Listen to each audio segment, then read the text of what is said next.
Tá valendo já, Dani? Então tá bom, pode sorrir então. Muito bem-vindo todos vocês aí para mais um episódio do Pode Sorrir Podcast. É uma honra aqui poder compartilhar com vocês conteúdo sobre saúde em geral, saúde bucal. Para quem tá chegando agora aqui no nosso canal, primeira coisa, se inscreve, compartilha, ativa o sininho aí de inscrição para receber comunicação, né? Então, para quem não conhece o Pode Sorrir é um podcast que vai levar para vocês informações sobre saúde. Por eu ser dentista, para quem não me conhece, eu sou o Fernando Vercinhassi, sou cirurgião dentista e eu tenho um pezinho lá na odontologia, né? Então a gente sempre conversa muito sobre saúde bucal, mas o Pode Sorrir é para todo mundo que quer falar de saúde e ajudar os pacientes a entenderem melhor como é que é o bastidor de um consultório, de uma clínica, de um tratamento, de um procedimento, de uma queixa principal que você tenha, né? Antes de mais nada, de apresentar a nossa convidada especial de hoje, eu quero falar um pouquinho dos nossos parceiros, né? O Pode Sorrir é um podcast que foi promovido, que é promovido pela Associação Brasileira de Empresas de Odontologia, a ABEL, né? Tem o apoio da Help Doc Consultoria também, que é um escritório de contabilidade e gestão para que você que é profissional de saúde está pensando em montar um consultório, uma clínica, está pensando em empreender sem risco, dá um alô lá para a Help Doc Consultoria também, que o pessoal ajuda vocês a empreenderem sem ter problema, abrir empresa, fazer toda aquela questão de vigilância sanitária, uma série de coisas. Um outro parceiro nosso também, que é o Dental Office. O Dental Office é um software de gestão de consultórios. Então você que é colega dentista aí, não tem controle, não sabe fazer gestão, fala lá com o pessoal do Dental Office. Nosso outro parceiro aí também, Dani, a Saúde Service, meio de pagamento, para você que também quer buscar aquela maquininha de pagamento para ajudar na gestão financeira do teu consultório também, é um excelente parceiro nosso aqui que está apoiando o nosso programa. E também a DocWorking, que é um parceiro também, você que tem consultório, está com horário ocioso, está com cadeira parada lá, se cadastra na DocWorking, que é o Airbnb da saúde, parceiro muito bacana. E para fechar, ao Dental Scan Service. Quem ainda não entrou no fluxo digital, está perdendo tempo, fala com o pessoal da Dental Scan. Então, antes da gente começar aqui o nosso bate-papo, eu quero falar para vocês que o objetivo principal do Pode Sorrir é levar informação relevante sobre saúde bucal principalmente, saúde geral, porque a gente tem visto hoje muitos profissionais de saúde no mercado e a gente às vezes tem dúvida em tomar decisão. E o canal tem o propósito de ajudar vocês a conhecerem como tomar melhores decisões, trazendo grandes especialistas, grandes profissionais, né? Hoje a gente tem o prazer aqui de receber a doutora Elizabeth Brito, né? Ela é especialista em odontopediatria. Ela já vai se apresentar aqui, vai contar um pouquinho da história dela, do currículo dela, do motivo que faz ela ajudar as crianças a sorrirem, né? A construção do sorriso do adulto. A gente começa agora na infância. Então, doutora Elizabeth, muito bem-vindo. Obrigado por você ter topado aqui, bater um papo aqui com a gente do podcast Pode Sorrir. E eu queria conhecer um pouquinho sobre tua história, né? Conta um pouquinho sobre como é que foi a sua trilha na odontopediatria, né? Eu sei que tem uma formação muito longa, né? Os nossos pacientes acham que a nossa formação é tranquila, só faz odontologia e parou, mas a gente fica estudando o tempo todo, né? Todo ano, todo mês a gente tem curso novo, a gente faz coisas novas, né? Então, se apresente aí para a nossa audiência. E, mais uma vez, obrigado por você ter topado em participar aqui com a gente. Fernando, eu que fico muito feliz pelo convite. E é muito bom estar aqui no Pode Sorrir podcast. Eu sou odontopediatra de formação, né? Ortodontista também. O foco do meu atendimento é em bebês e crianças. Legal. Gestantes também. E é como você disse, é uma área que a gente estuda o tempo todo, né? Então, não basta só a formação de 5 anos na faculdade. Depois são 2 anos e meio em odontopediatria e os cursos que, até o momento, a gente realiza, né? Eu sou formada há 21 anos na odontologia e me dedico exclusivamente à odontopediatria, tenho uns 5 anos. Mas, assim, exclusivamente, porque eu atendo criança desde que eu me formei. Desde sempre? Desde sempre. Era muito engraçado que os pais que passavam comigo falavam assim: doutora Elizabeth, você tem uma mão tão leve, posso trazer meu filho para você atender? Eu comecei na odontopediatria desta forma, né? E comecei a atender muita criança. Mas eu queria focar muito em bebês. Então, eu falei, vou fazer uma especialização, vou focar em bebês. E é o que eu faço hoje com muito carinho, é muito gostoso. Eu amo o que eu faço. Odontopediatria é uma especialidade maravilhosa. Que muito legal, bom. que legal, que legal. A gente teve um podcast, um dos podcasts que a gente gravou, uma colega, a doutora Lúcia Coutinho, falou que toda mãe, todo pai, toda criança tem que ter uma odontopediatra para chamar de sua, né? Para ter um acompanhamento nesse processo de crescimento, né? Muitos pais e muitas mães desconhecem a importância de uma intervenção precoce, né? Então, acho que uma das principais perguntas é quando que eu tenho que levar a criança ao dentista, né? Você fala que você trata bebês, com quanto tempo o bebê já precisa, pelo menos, passar em uma consulta de orientação com o odontopediatra?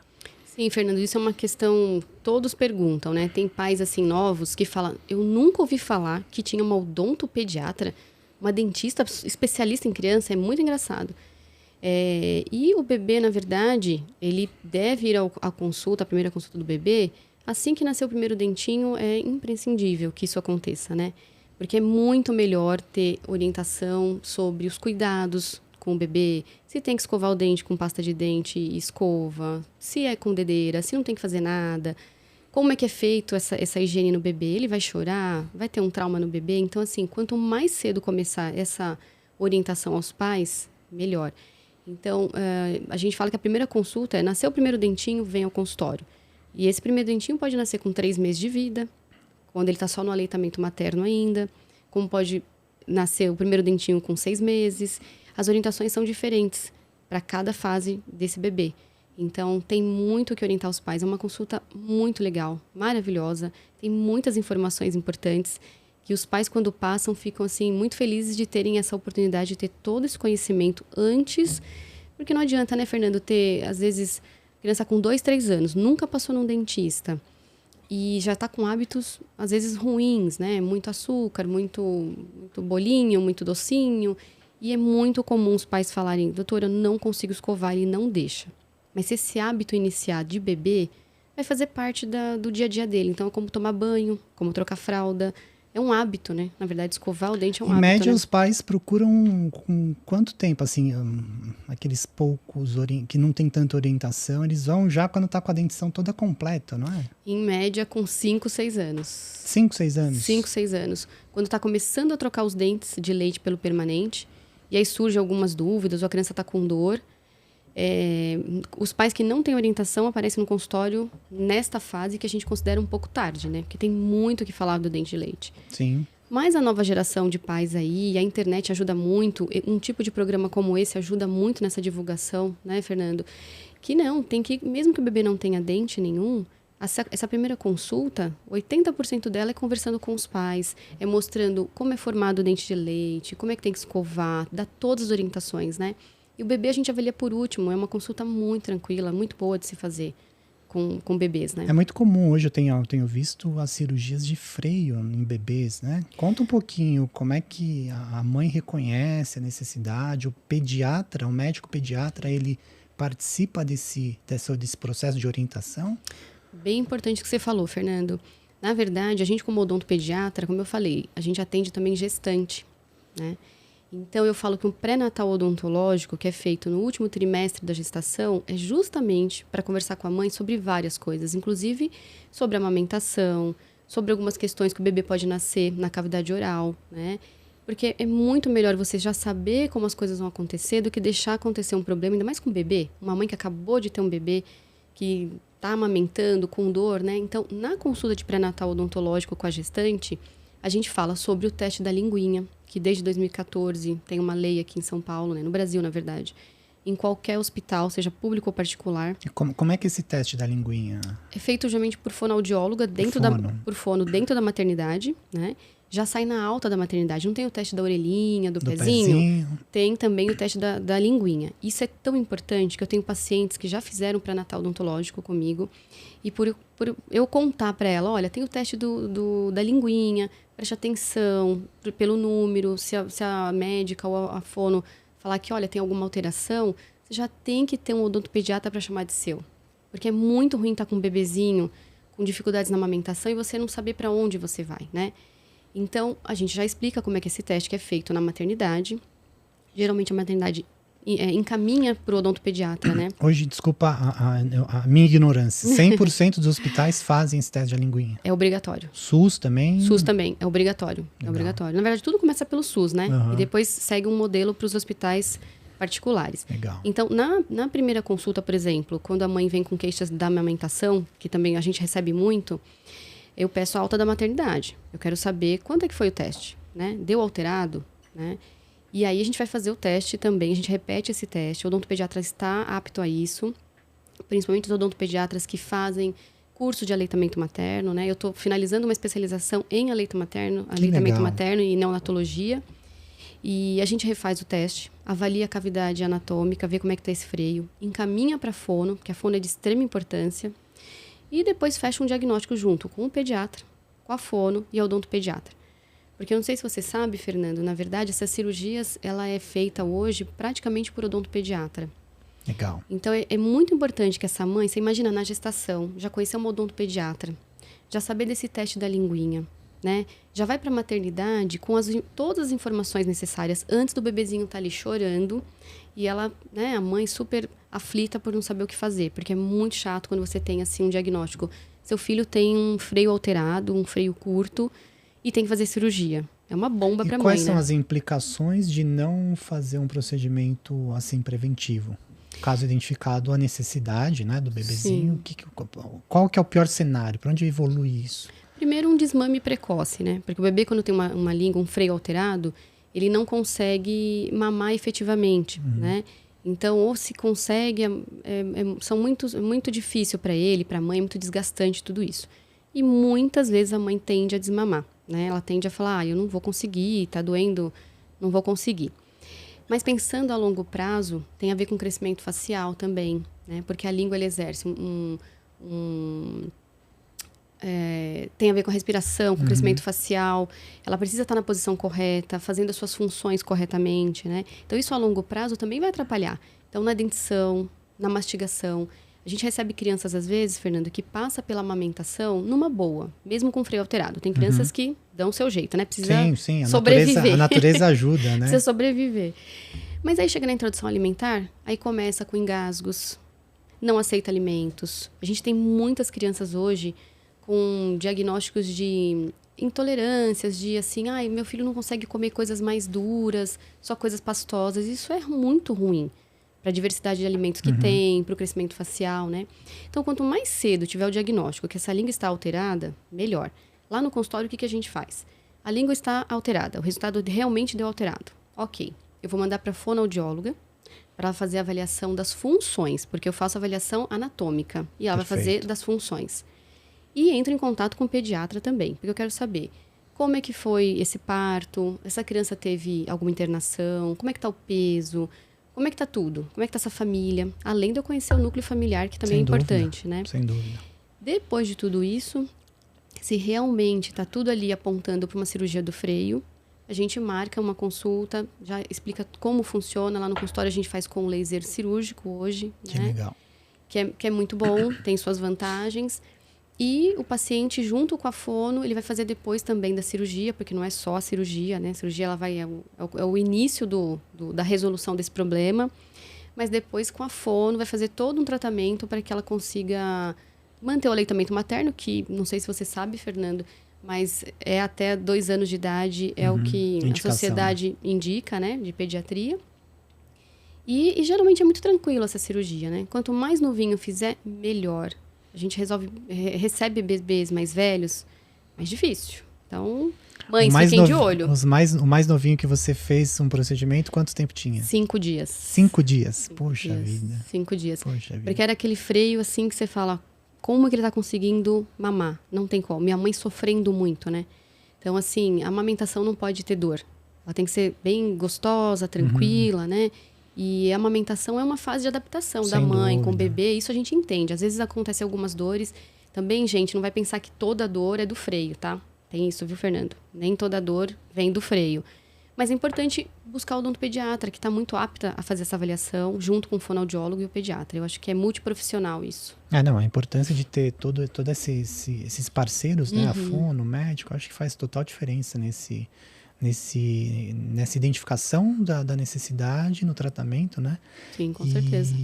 Então, é fundamental. Eu, particularmente, não sabia que era lei o teste da linguinha, né? Então, porque antigamente, eu sou formado há 20 e poucos anos, não se falava tanto, né? Hoje a gente tem visto muitas colegas da odontopediatria atuando nesses casos aí de freio, né? Sim, e aí se fez uma necessidade da gente se atualizar, né, Fernando? Sem então, dúvida. Por exemplo, desde 2017 eu sou consultora em amamentação, né?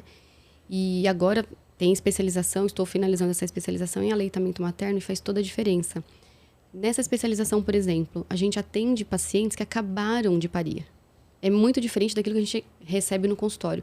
Mas sabe por que isso é importante saber? Eu consigo entender aquela mãe que acabou de ganhar um neném. Como é que esse neném tá? A avaliação do neném, assim, já no hospital. E quando chega no consultório, com 10 dias, 5 dias, a gente já tem essa manha, né, com o bebê. Fica muito mais fácil desse atendimento, né? Fora que a gente avalia toda a questão. Como é que foi a gestação? Como é que foi esse parto? Partos muito demorados, então tem muitas coisas. E hoje tem uma especialidade também, Fernando, não sei se você sabe ou se o pessoal de casa também conhece, que é a osteopatia. Que também atua muito nessas questões do bebê. A gente tem bebês com freios alterados e que, além de passar na fono, precisa de uma ajuda do osteopata também. E muitas vezes até antes da cirurgia. A cirurgia não é a única solução desses problemas, né? Explica um pouquinho sobre o osteopata, qual que é o papel dele nesse processo.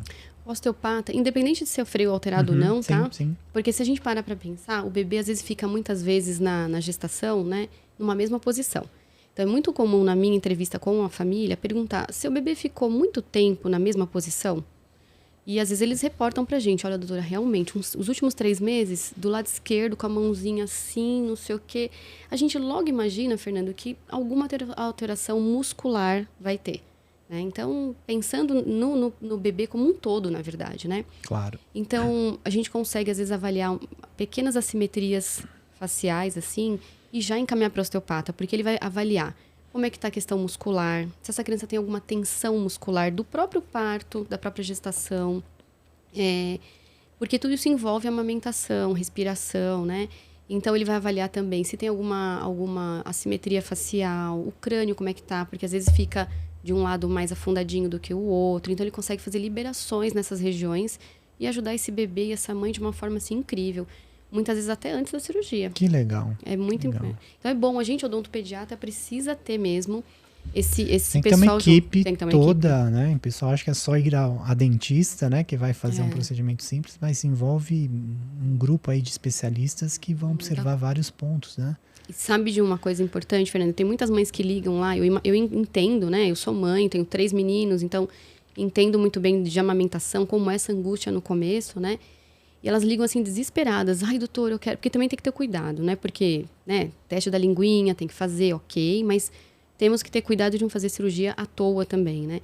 Então elas ligam desesperadas. Ai, dá pra fazer no mesmo dia? Não, não dá pra fazer no mesmo dia. A gente tem que avaliar o bebê, conversar com o pediatra. Tem bebês que a gente precisa pedir alguns exames, dependendo de como foi o parto, como foi a situação, né? Tem que saber do teste do pezinho, se tem alguma alteração. Então, são tantos cuidados que não é assim, simplesmente marcar, ligar no consultório, né? Então, para as mães que estão escutando a gente aqui de aleitamento materno, fiquem tranquilas que mesmo que o freio esteja alterado, dá para amamentar sem dor também. Precisa de ajuda, com profissionais que entendam disso. Né, Fernanda? Acho que é importante isso. Sem dúvida. A nossa função é exatamente essa, né? Ajudar o nosso público, as mães que estão aí, mães de primeira viagem, né? Que acabam caindo de paraquedas, aí não sabem, não tem uma orientação. Então, a nossa função principal é essa, né? Mas que legal, viu?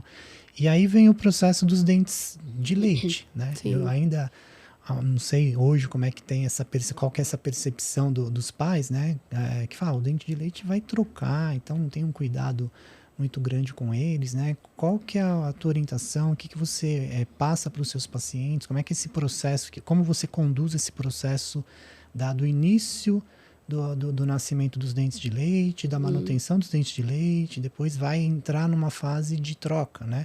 Aí tem as questões dos aparelhos ortodônticos. Então, constrói para quem está assistindo a gente esse passo a passo para o pessoal entender também que do bebê fez a cirurgia de freio, passou no osteopata, acompanhou direitinho. Passado 1 ano, 2, vai voltar todo ano para cada 6 meses no dentista. Mas exato. vai ter uma nova intervenção, um outro cuidado, uma outra abordagem, pensando no crescimento, né? No crescimento da criança. E aí, como é que você hoje faz lá no teu consultório? Como é que você constrói esse processo da criança? Bom, a gente tem... Primeiro que esses bebês que já passam em avaliação comigo, ou a mãe que fez um pré-natal odontológico, ela já tem essa orientação de que, olha, venha para eu ver a amamentação. Ok, passou por isso? Bom, nasceu o primeiro dentinho? Venha para uma consulta de primeiro dentinho. E é muito legal essa primeira consulta. Uma consulta de mais ou menos 1 hora, tem muita informação. Eu mostro tudo dentro nos livros, como é que é a formação do dente, explicando como é que cuida, né? Só para você ter noção, Fernando, os dentes de leite, não sei se você sabe, eles são no total de 20 dentes, tá? Aliás, você sabe, você é dentista, você sabe. É que tem colega dentista que só atende adulto que até esquece quantos dentes de leite são, né? Os números dos dentes, 51, 50, o pessoal deve esquecer, mas... Mas a quantidade, sim. Ainda eu lembro, viu? São 20 dentes. E esses dentes são formados na vida intrauterina. Ou seja, no primeiro mês de gestação, às vezes a mulher não sabe nem que está gestante, né? Já começa a formação dos dentes de leite. Então, olha que importante saber disso. Se você sabe disso na gestação, você vai se alimentar melhor. Com certeza. Você vai pensar melhor do que você vai fazer para o seu filho quando nascer. E, com certeza, nasceu, você vai querer passar na consulta, né? Então, esses dentes são formados na vida intrauterina. Quando o bebê nasce, já começa a formação também do dente permanente. Então, aquele bebezinho, todo banguelinho, só com gengivinha, mas está enganando todo mundo, porque está cheio de dente aqui em cima, cheio de dente embaixo. Os 10 dentes de baixo, os 10 dentes superiores já estão formadinhos, né? Então, quando os pais chegam no consultório, com um dentinho, ou sem dentinho, também tem pais muito, muito legais que vão antes, é onde eu vou mostrar para ele qual é a ligação que tem do dente permanente com o de leite, como eles são formados, né? Eu vou pegar um livro aqui, Fernando, até para mostrar para o pessoal que eu trouxe, como é que funciona a formação dos dentes de leite e permanente, tá? A interação entre eles é muito importante que vocês saibam como é que funciona. Vamos ver se o Dani consegue pegar essa imagem aí, Dani. Quem tá no Spotify ouvindo, depois entra lá no Instagram do Pode Sorrir Podcast, que eu vou publicar essa imagem aí para vocês virem. Legal. Dá para ver aí, Dani? Dá para ver? Aqui tem uma tabela que está mostrando idade, tá? De 0 a 5 anos de idade. E tá mostrando aí como é que funciona dente de leite permanente. Dá para ver, Fernando, que tem o dente de leite, que é a parte de baixo, e o permanente logo em cima, tá? É muito comum os pais acharem que dente de leite não tem raiz, que não tem canal. E não é, gente. Dente de leite tem raiz, tem canal. O dente de leite, na verdade, é igualzinho ao nosso dente permanente. A grande diferença dele é que ele tem um prazo para ficar na boca e que ele é mais claro normalmente. Essa é a grande diferença, tá? Então, eu mostro para os pais, olha, dente de leite e o permanente, eles têm ligação, eles estão ligados. Então, eles estão assim, ó, encostadinhos, um no outro. Qualquer coisa que acontecer no dente de leite, o permanente pode sofrer consequências. Então, uma cárie no dente de leite, um trauma, pois é muito bom de falar sobre trauma também, viu, Fernando? Então, aquela criança que bate o dentinho, às vezes com 3, 4 aninhos, ou até menos, criança com 1 ano e meio, tá aprendendo a andar. Sim. Às vezes ela bate o dentinho de leite que acabou de nascer e quebra uma pontinha do dente de leite. E os pais pensam, eu não vou levar na dentista, né? Mas o que vai fazer? Vai fazer estética no dente? Às vezes um pedacinho de nada, né? Só que não é bem isso. A gente tem que perceber se não teve alguma intervenção, alguma interferência no permanente. E a gente precisa fazer acompanhamento, tá bom? Porque fazer assim... uma radiografia para ver se teve algum trauma maior. Isso. Independente, Fernando, quantos anos ou quantos meses tem esse bebê, tá? É muito comum os pais perguntarem, doutora, mas a radiação... Mas, gente, criança, às vezes tem 3, 4, 5 quadros de bronquiolite, de bronquite, de tudo. Faz muito mais exames, né? E faz muito mais exame. Vamos pensar que na boca é muito menor o problema da questão da radiação, né? Então, esse bebê precisa de acompanhamento, né? Então, olha que importante, se os pais vêm logo no começo, a criança nem está andando ainda, e eu explico para eles isso, olha, não, se o seu bebê cair quando estiver andando, quebrar um pedacinho do dente, traga ele no consultório, né? Provavelmente nós vamos fazer uma observação clínica e radiográfica e um acompanhamento, porque tem um permanente que não pode sofrer nenhuma intercorrência, senão ele nasce com defeito e é pro resto da vida, né? Então, essas orientações de como cuidar se tiver trauma, como escovar. Então, a gente ensina que tem que escovar com escova de dente, porque eu recebo muitos pais uma criança de 1 ano de idade, que tem às vezes 8 dentinhos, Fernando, escovando com dedeira, que é uma dedeira de silicone. Né? Mas é que eu consigo. Mas dedeira é para gengiva, não é para dente. Então tem que ser escova de dente, tem que ser pasta de dente com flúor. Essas orientações já são passadas, Legal. né? Você falou, aproveitando, Sim. pergunta, eu acho que se deve ouvir muito. Doutora, qual que é a melhor escova? Doutora, qual que é a melhor pasta de dente? Tem uma melhor escova? Tem uma melhor pasta de dente? Ou você tem alguns critérios para indicar a melhor escova e a melhor pasta de dente? Como é que você... Assim, tem alguns critérios, Fernando, né? Na verdade, assim, a pasta de dente, ela tem que ser com flúor, tá? Isso definitivamente tem que ser com flúor. Então, mas doutora, tem muitos pais que me perguntam, mas doutora, mas no mercado, na farmácia tem sem flúor, tem com quantidades menores de flúor? O mercado tá aí, né?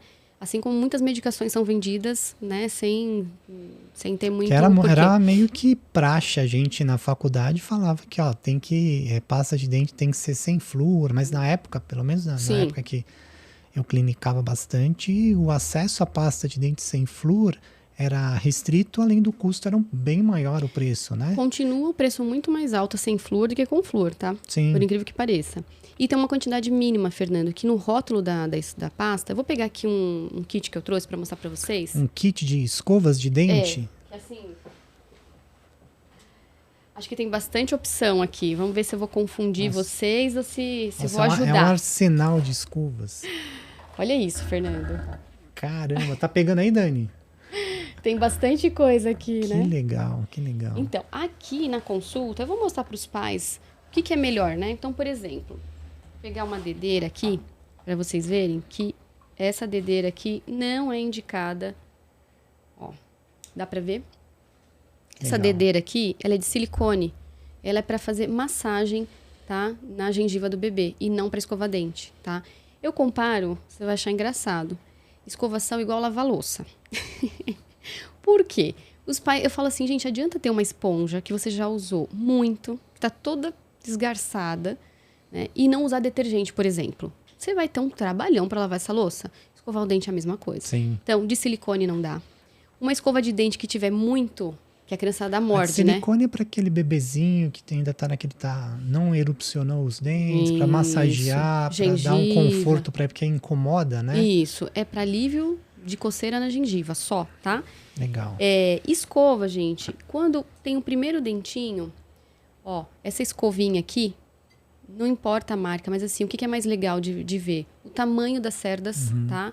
Então, essas cerdas aqui, que vai... Às vezes tem 2 dentinhos, não precisa de uma escovona muito grande, né? E o tamanho da haste, que é bom também, tá? Depois que o bebê tem já um pouco mais de dente, existe no mercado também essas escovas assim, que é tem um pouco mais de cerdas, tá? E tem esse protetor aqui, porque a criançada faz o quê, né, gente? Quando você vai escovar o dente, ela pega assim, quer mexer, então é mais para não causar nenhum acidente. Que legal. Tá? E tem um detalhe que eu falo para os pais, Fernando, que é tão comum os pais quererem dar autonomia para as crianças, para escovar. É isso que eu ia te perguntar. Quando que se dá essa autonomia, né? Demora, viu? Demora. A partir dos 17 anos, né? Mas quando vai morar sozinho... aí você se vira, né? Exato. E sabe que eu brinco o seguinte, você falou da pasta de dente, né? A pasta de dente, Fernanda, ela é uma medicação, Sim. Tá? Só que as pessoas não encaram dessa forma. Por quê? Porque tá na prateleira da farmácia, do supermercado, enfim. E a gente tem o hábito, de forma muito inconsciente, é muito cultural, deixar a pasta de dente ao alcance da criança, a escova, e muitas vezes quando a criança já tá andando, falar, filho, vai lá pegar a pasta de dente, a escova, ela sai correndo. Gente, é um perigo, isso, não façam isso, Risco de acidente altíssimo. Risco de acidente. Eu tenho crianças que se acidentam e, isso aqui vai lá para dentro, não é legal. E a pasta também, qual que é o risco de acidente? Ela ingerir essa pasta numa quantidade que não deveria. Então, é uma medicação. É tóxico, né? É tóxico. O que você deve explicar para o seu filho? Você não precisa nem mostrar a pasta. Põe e vamos escovar. Não dê na mão dele, tá? Não agora. Deixa mais para frente, tá bom? Você perguntou da pasta, né? Olha que interessante, Fernando. Como a gente tem que estudar para saber até que pasta de dente que eu tenho que mostrar, que eu tenho que indicar para o meu paciente, tá? Isso é individual também. Vou pegar outro livro aqui. Eu sou cheia dos livros. Que bom, que bom, que bom. Olha que legal esse aqui, ó. que é um guia clínico de cremes dentais. Olha. Tá pegando aí, Dani? Dá pra ver? Que legal. Isso, gente, é pra mostrar pra vocês que não é qualquer pasta de dente. Os casos são individualizados. Por quê? Quando eu faço a anamnese, ou seja, aquelas perguntas, aquela entrevista para os pais, eu quero saber os hábitos dessa criança. O que ela come, com quem que ela fica, se ela fica aos cuidados dos avós, de terceiros, na escola. Muda completamente a indicação. Vou te dar um exemplo. Então, uma criança que fica, por exemplo, em casa com os pais, uma criança até mais ou menos 2 aninhos de idade, 1 ano e meio, 2 anos, ela deve escovar pasta com flúor 2 vezes ao dia. E sempre com os responsáveis, tá? Porque os responsáveis vão ter orientação de quantidade, como é que deve ser feito. Se essa criança vai para a escola e os pais acham que na escola tem uma escovação efetiva e não tem, gente, ela é só brincadeira, né? Na escola... Só para desenvolver na consciência o hábito disso. O hábito, né? Criar um hábito, na verdade. Na escola eu indico para levar pasta no kit sem flúor, até uns 2, 3 aninhos, até que essa criança saiba cuspir, porque ela engole. E na escola tem um grande problema, normalmente, né? Cada criança pega seu kit e elas mesmas colocam a quantidade de pasta. Você imagina, Fernando? Ah, não, vira bagunça. Vira bagunça, né? Então, a orientação para os pais da pasta depende, fica com quem? Eu sempre oriento que até os 3 aninhos, só os pais devem usar pasta com flúor. Porque ele é uma medicação e é importante que os pais saibam disso, né? É uma medicação, não dá para brincar, né? Qual o grande problema da pasta de dente com flúor se a criança ficar ingerindo muito, né? Bom, tem questão de intoxicação, diarreia. E para a questão de dente, o dente permanente, vamos lembrar que o bebê nasceu, uma criança com 4, 5 anos, ela já tem a dentição completa dos de leite. Até os 3 anos, os 20 dentes de leite já estão na boca, né?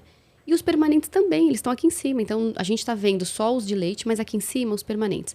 Se ele ficar ingerindo muita quantidade de flúor, pode dar uma alteração nos dentes, que é um problema chamado de fluorose, e nascem todos os dentes permanentes com manchas brancas, que ninguém quer. Então, tem que ter cuidado. Pasta de dente não é brincadeira, tem muito estudo em cima disso. Então, pais, quando a gente indica uma pasta, eu não indico marca de pasta, eu indico assim, esta pasta, os componentes que estão aqui dentro é pro caso do seu filho. Então, não adianta só ir no supermercado e comprar qualquer uma. Né? Perfeito.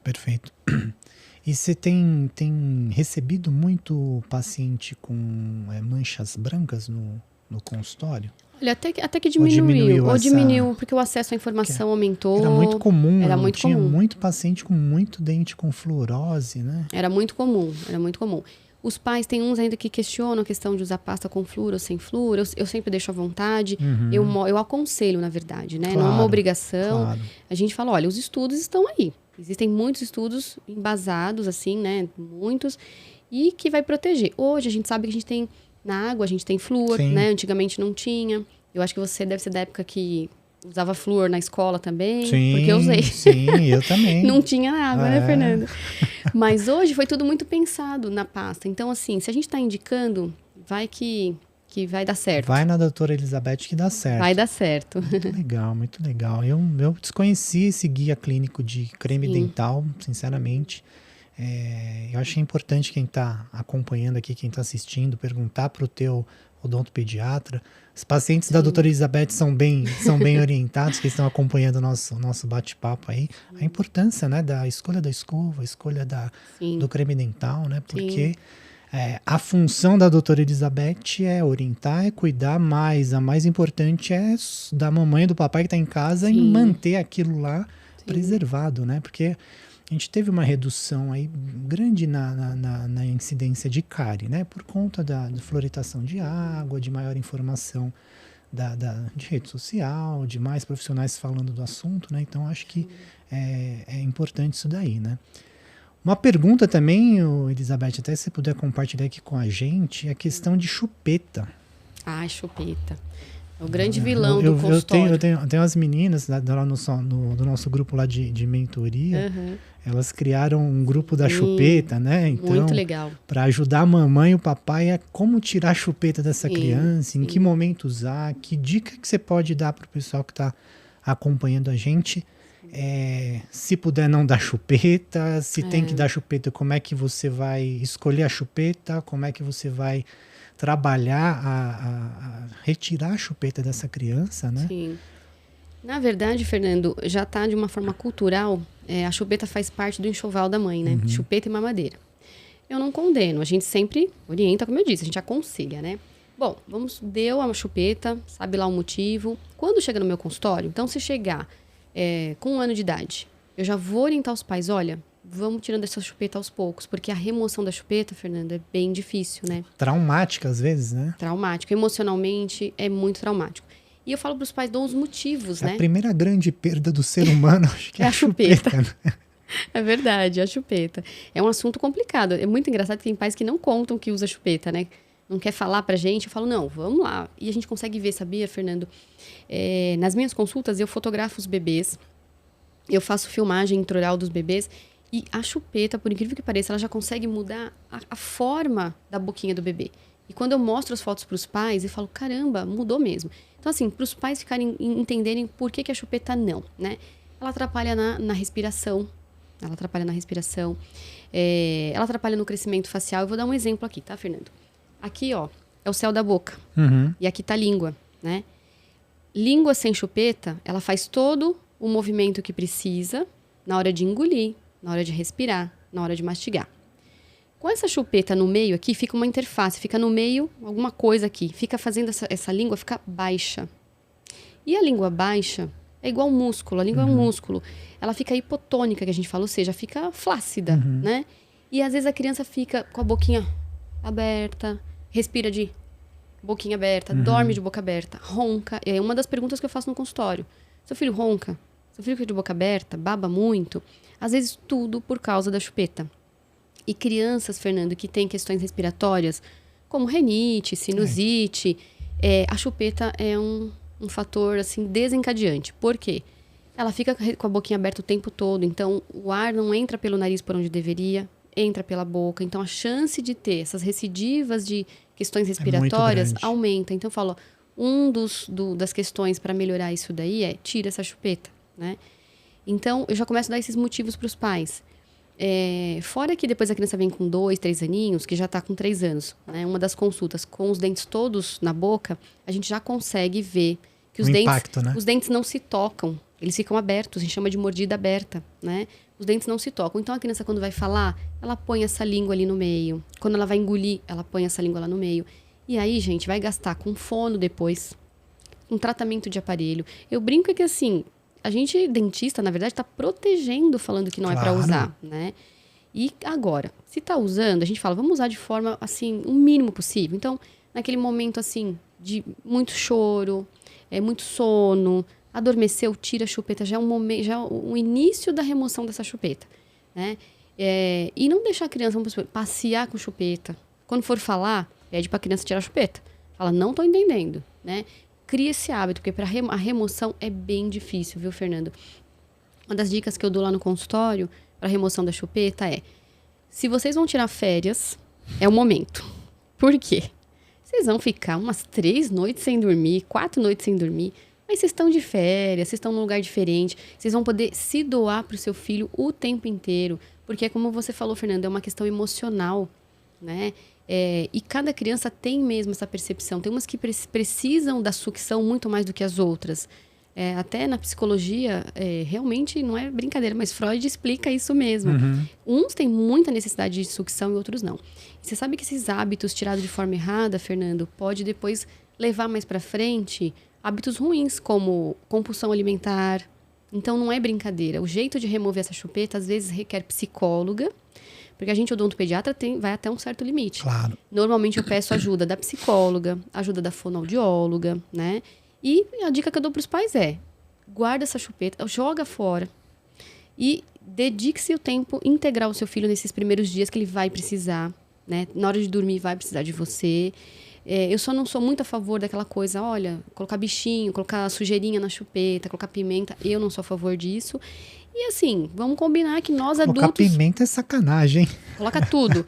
Vamos combinar que assim, nós colocamos esse hábito no nosso filho, vamos tentar tirar da melhor forma possível, de uma forma bem tranquila, né? E depois, se tiver prejuízo, vamos atrás. Hoje tem a ortopedia para resolver isso, a fonoaudiologia para resolver isso, né? Então, mas o ideal, Fernanda, é tirar antes dos 2 anos, tá? Antes dos 2 anos. É a melhor fase. Tem criança de 5, 6 que ainda usa chupeta, né? Tem. E por incrível que pareça, na pandemia, que vinha de máscara, criançada de 6, 7 anos com a chupeta embaixo da máscara. Você jura? Juro. Puxa vida. Juro. Mas chegou tarde no consultório, né? Não teve essa orientação antes. Infelizmente teve um problema da pandemia, muita gente ficou afastada, né? Exato, Então, exato. Mas é desafiador, né? É desafiador. É desafiador. Tirar esse hábito não é fácil. Pois é, acho que, não sei, o pessoal que está acompanhando a gente aí tá vendo o quanto é importante a gente conhecer alguns pontos, né? A gente falou aqui do bebê, de dias que foi no consultório, a gente falou da criança de 2 anos, o tipo de escova, Sim. o tipo de creme dental, o risco da chupeta, né? Então são coisas teoricamente simples que muitas das vezes não é falado, né? Não.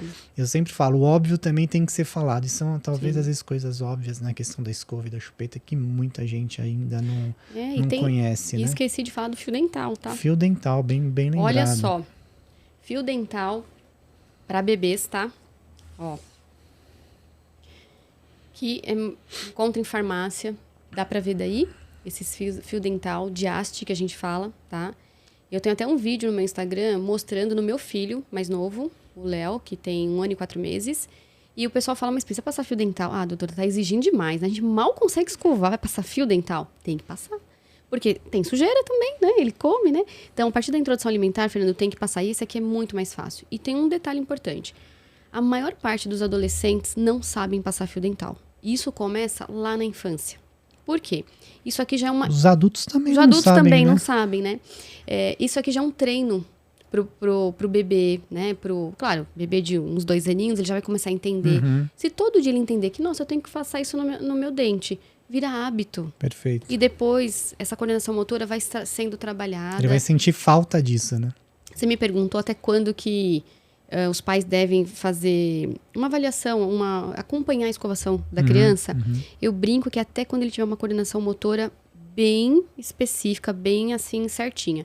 Eu pergunto, às vezes tem criança de 7 anos, Fernando, que eu falo, o seu filho já corta os alimentos? A carne? Não, doutora, não corta, eu corto tudo pra ele. Falei, então ele não pode escovar ainda, porque ele não sabe. Eu peço, vou mostrar pra você aqui. Às vezes eu peço pra criança mais velha, assim, 6 anos, 7 anos, escovar, e eles fazem assim, Fernando, assim, ó, com a mão bem mole, não tem coordenação, e os pais falam, nossa, eu não tinha visto que ele não sabia escovar. Então, assim, vamos dar, assim, tempo para a criança ter essa autonomia. Vai ter um tempo, não é até os 17, como o Fernando falou. Ou pelo menos a gente espera que não, né? Aliás, se passar no odontopediatra antes... Não vai precisar. Não vai precisar, até os 17 vai ter não. orientação bem antes, né? Aproveitando para ensinar a escovar, Fernando, que parece bobeira, como você falou, é óbvio, né? Mas a gente precisa. Você sabe que os pais, quando eu pergunto, como é que você escova lá na sua casa? Eles mostram assim para mim, ó. Ah, doutora, eu ponho ele aqui de frente na hora do banho, eu faço isso. Gente, imagina uma criança que fica fazendo isso, né? Você vai atrás da escova, primeiro, não vai escovar nada. Né? Segundo, risco de machucar, né? Eu não sei de onde tirar essa ideia de sempre escovar no banho, mas eu acho super perigoso, eu não oriento, na verdade. A orientação de bebês até 2 anos, 3 anos, é ao contrário. Pode ser no banheiro sentado, pode ser na sala, na cama, de costas para os pais, sempre de costas, porque você consegue segurar, travar e fazer o que precisa ser feito, Sim. né? Eu brinco que assim, a escovação é rapidinho. Mas não dá para escovar um pouco aqui e não escovar o restante. Tem que ter método, padrão de... Exato. E a técnica que a gente ensina lá são 3 voltas, gente, para escovar os dentes bem escovadinhos. Começa lá no fundo. A gente tem mania de começar na frente e esquece a turma do fundão, né? Dá uma volta. Depois, abre bem, segunda volta. E por último, esse vai e vem. Vai na sequência, Fernando. Por que na sequência? Porque você imagina, você escovar o dente para outra pessoa, um bebê, você escova aqui, aí ele se mexe, você não sabe se escovou aqui, se escovou aqui. Então, eu sempre falo, dá 3 voltinhas. Então, deu uma primeira volta, deixa o bebê descansar. Segunda volta, aqui por dentro. Deixa o bebê descansar. E a terceira volta, o famoso vai e vem.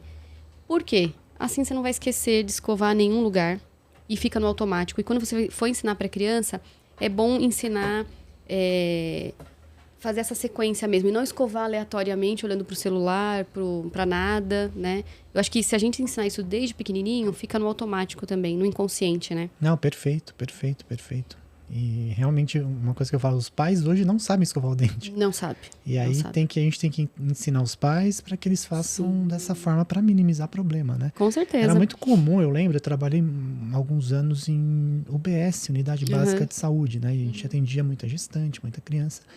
E via muita criança com aquelas cáries de mamadeira ainda, né? Não sei se ainda você recebe. Tem Fernando. Aparece muito isso? Aparece, infelizmente. Eu tenho tanto aquela leva de pacientes com prevenção, que é o máximo, como tenho crianças que vêm de forma tardia, então com 2, 3 aninhos, que já estão com hábitos de suco todo dia, sucos artificiais, doces, né? E os pais não conseguem fazer a escovação efetiva, né? E tem, viu, Fernando? Muito ainda. Muito. É uma pena ainda.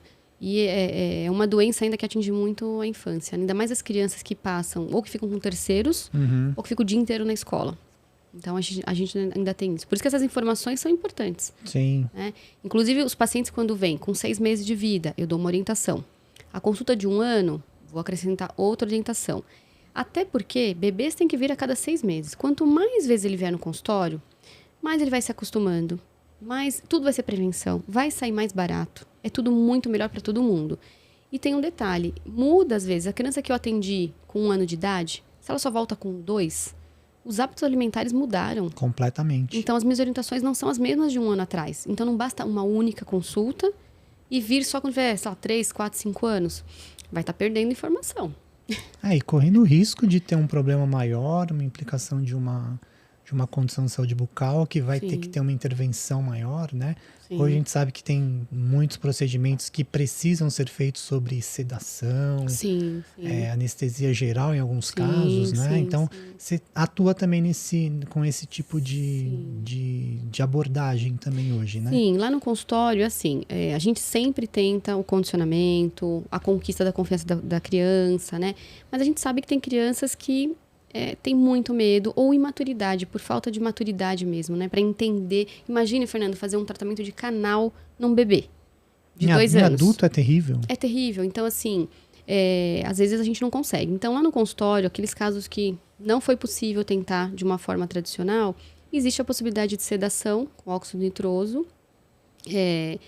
E tem medicação também, né? A interação das duas. E quando é um caso muito específico, que precisa de inúmeras restaurações, a gente já prefere fazer em ambiente hospitalar, né? Que legal. Mas tem essas opções. O que eu posso falar para os pais fiquem tranquilos, que hoje a odontopediatria, ela tem tudo, né, Fernando? Olha, até anestesia computadorizada, tem laser cirúrgico, laser terapêutico, tem scanner. Nossa, a gente tem tudo no consultório para atender de forma rápida e eficaz. Porque o odontopediatra é um cara que não pode errar de jeito nenhum. Não, o odontopediatra não pode. Tem que ser, assim, certeiro, né? Então, não tenha medo de trazer. Os pais têm muito medo, Fernando. Falar, eu nunca levei meu filho porque eu fiquei com medo.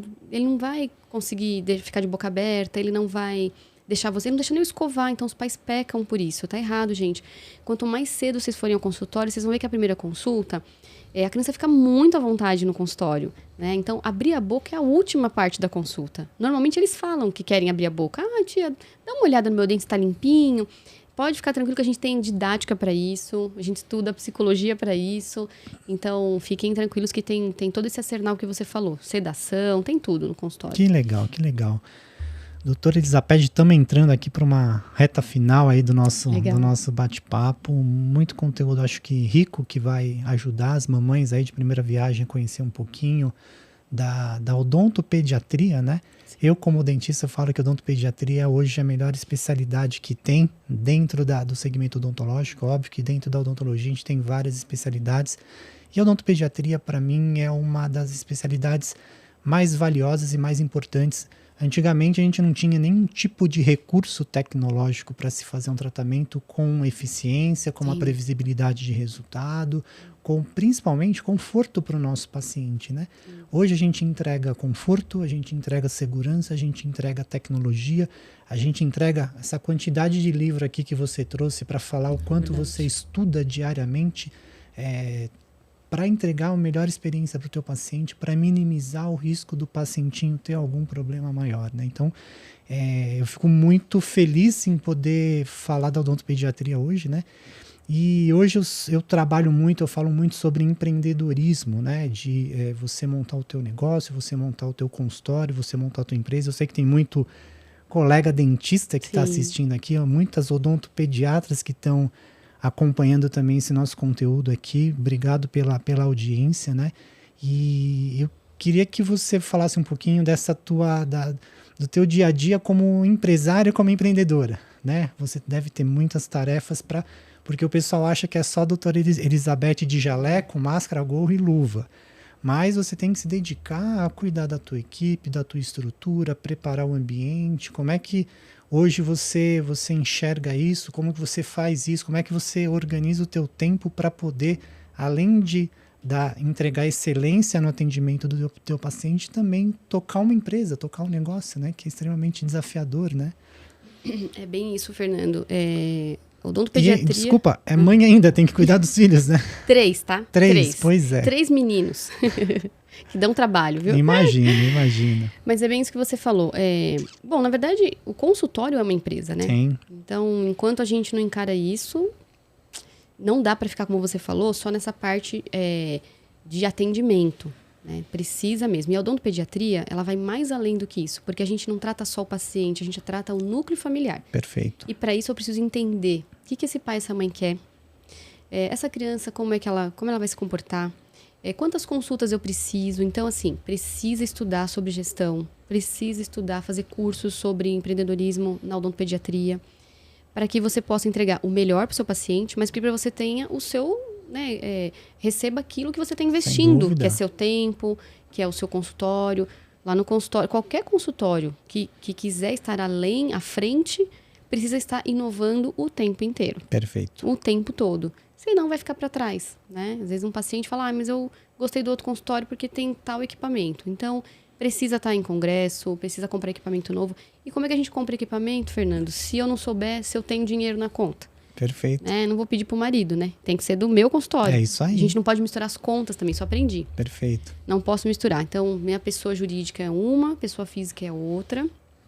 Quando a gente sabe disso, faz muito sentido tudo. E como você muito bem fala e ensina que, assim, é muito bom que você passa pra gente, tenha números na mão. Então, com os números, você vai saber quantos pacientes... Porque você imagina, Fernando, não dá para atender com excelência 10, 15 pacientes de odontopediatria por dia, tá? Impossível. Não dá. Impossível. Colega, se estiver fazendo isso, não sei. Procura informação. A conta não deve estar fechando. Não está fechando. Então, hoje, para eu poder dar conta da minha família, para eu ter qualidade de vida e ganhar aquilo que eu acho que é justo, né? Eu fiz gestão do consultório, estou fazendo. Na verdade, é dia a dia, né, Fernando? É dia a dia, é todo dia. Eu tenho que saber, quantos pacientes vieram, como é que tá os custos do consultório, o que eu posso melhorar, aonde que eu posso mexer aqui no consultório, como é que eu posso incentivar as minhas funcionárias, né? Então, assim, eu tenho um consultório, que é uma cadeira só, tenho 2 funcionárias e pretendo aumentar essa equipe, né? E a gente só sabe desses detalhes fazendo esses cursos, tendo essas orientações e renovando isso. Não adianta também fazer e não colocar em prática, né, Fernando? Sem dúvida. Então, assim, sem execução... Não tem como. Não tem resultado. Assistir uma aula, pôr em prática, que funciona. Para mim, houve uma diferença, assim, muito significativa depois que eu tive o conhecimento de gestão. Queria muito ter esse conhecimento lá atrás. Pois é. Mas, enfim, nem tudo é perfeito, né? Mas eu estou muito satisfeita, muito, assim, confiante do... Eu já senti essa confiança. Quando eu entrei na odontopediatria, Fernando, eu falei, nossa, é aqui. Achei, né? Falei, caramba, que odontologia diferente que é a odontopediatria. Eu já senti isso. Mas eu sentia que eu precisava de algo a mais. Então, com esse curso de mentoria, a gente consegue, sim, ter todos os detalhes que os colegas passam, né? Como que você faz no seu consultório, isso faz toda a diferença. E eu vejo que o meu consultório, assim, só cresce. Que legal. E eu continuo tendo os meus atendimentos de excelência, continuo tendo o meu horário do jeito que para mim é interessante, né? Que cada colega tem o seu tempo aí. E consigo me dedicar para as minhas coisas. Eu não deixo de fazer curso nunca. Então, faz toda a diferença ter conhecimento de gestão para o consultório. Que bacana, que bacana. A propósito, a doutora Elizabeth levantou aí o tema, né? A gente tem um programa de mentoria exclusivo para odontopediatras, que a gente ajuda a colega a melhorar o resultado do consultório, ajuda a organizar a gestão, ajuda a entender os números, né? Entender qual que é o custo do procedimento, ajuda a trabalhar marketing, uma série de outras coisas. Então fica o convite aí para vocês, vou deixar o link aqui na nossa descrição para você conhecer o nosso programa de mentoria em odontopediatria. E entrando aí numa reta final, queria agradecer demais o teu compartilhamento, toda a sua experiência, né? Então, queria que você deixasse um recado aí para os seus pacientes que estão te assistindo, né? E também deixasse o seu contato, né? O perfil no Instagram, principalmente, que é o principal canal que você comunica e compartilha tudo que você tem feito hoje pela odontopediatria, né? Sim. Bom, primeiro agradecer, Fernando, esse convite. Eu me senti muito Ficou especial. Tranquila? Fiquei tranquila, acho que foi. Que legal. Me senti muito especial e para mim é um prazer vir aqui falar, né? Os meus pacientes que me conhecem, eu fico, assim, muito contente com o feedback que vocês me dão nos bastidores, né? Que gostaram da consulta. Geralmente as pessoas saem de lá, Fernando, falando assim, nossa, eu não imaginava que a consulta era isso, quanta informação. Eles falam assim, que aula que você deu, e é muito legal escutar isso, né? Então, agradecer aos pacientes, aos familiares que levam seus filhos, que confiam no meu trabalho, podem ter certeza que eu me empenho muito mesmo, tudo baseado nos estudos, na ciência. E vir aqui compartilhar esse conhecimento para mim foi muito bom. O meu Instagram é Odontologia Kids com K, Cia, tá? Odontologia Kids e Cia. Eu vou deixar o link também na descrição aqui do vídeo aqui embaixo. Lá tem todos os meus contatos, se alguém precisar de alguma informação, algum colega também que queira alguma informação, que eu acho que compartilhar é sempre bom. A propósito, né? Você tem também um programa de mentoria em ortopedia, não é isso? Verdade, estava esquecendo, Fernando. Aproveita, deixa o recado aí. Como eu atendo muitos bebês e crianças, né? E é um público que muitos colegas dentistas não atendem na ortopedia. E hoje a gente sabe que assim que está instalado um problema de mordida, tem que tratar. E eu tenho um programa de mentoria que eu dou para os colegas que são ortodontistas, ortopedistas ou odontopediatras que queiram aprender como atender os pacientes, os bebês e crianças de 0 a 5 anos. Perfeito. Com ortopedia. Tá? Então, lá também no Instagram tem todos os contatos. E tem tempo para isso, hein, doutora Elizabeth? A gente arruma, mas com todas as dicas, né, de organização. Só foi possível, Fernando, com a organização do consultório, de acordo com a mentoria que a gente faz lá com o grupo, que é sensacional, vale muito a pena. Que legal, que legal. Gente, quero agradecer aí mais uma vez Obrigada, a tua presença aqui, Elizabeth, e agradecer quem acompanhou a gente agora até o final aqui, quem está no Spotify ouvindo, quem está assistindo aí no YouTube.